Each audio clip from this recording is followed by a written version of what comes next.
The most expensive aircraft carrier ever built to the tune of $13.2 billion is still suffering from unreliable technology systems more than 3 years after it was delivered to the US Navy.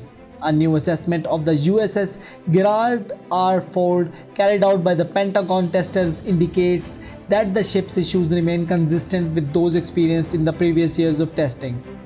The USS Ford's latest trouble stemmed from issues within its aircraft takeoff and landing system, according to the report. Unlike other aircraft carriers, the USS Ford launches planes off its decks and catches them upon landing by a high-tech electromagnetic aircraft launch systems and an advanced arresting gear. Older carriers use a steam-driven catapult for propulsion and hydraulic engine arresting gear. In the report obtained by us, Director of Testing Robert Behler said that the poor or unknown reliability of the new technology systems critical for flight options, which include EMALS and AAG, could adversely affect the USS Ford's ability to carry out military sorties.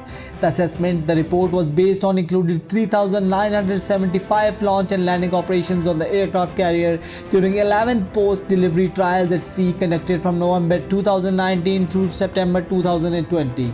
EMALS was expected to be able to carry 4,166 launches before experiencing operational mission failures. Instead, it managed just 181 cycles between failures, which Behler wrote was well below the requirement.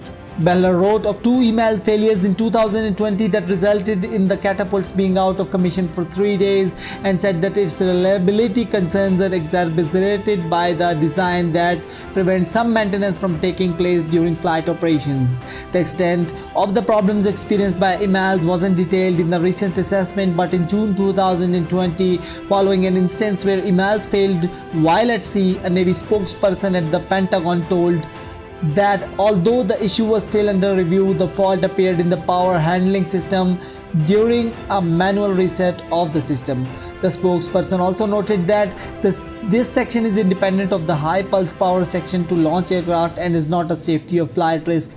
Meanwhile, AAG performance was also shown to have raised reliability concerns after managing to average only 48 aircraft landing recoveries between operational mission failures. That number, Behler noted, was also well below the requirement.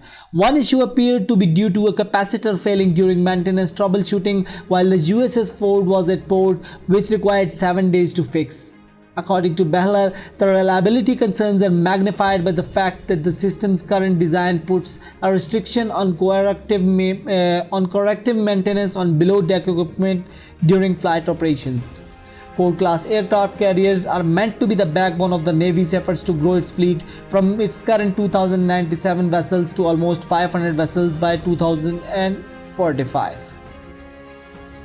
USS Gerald R. Ford is the first of the US Navy's class of carriers. It was named after the 38th President of the United States. President Ford served in the US Navy during World War II and saw combat duty on a light aircraft carrier in the Pacific.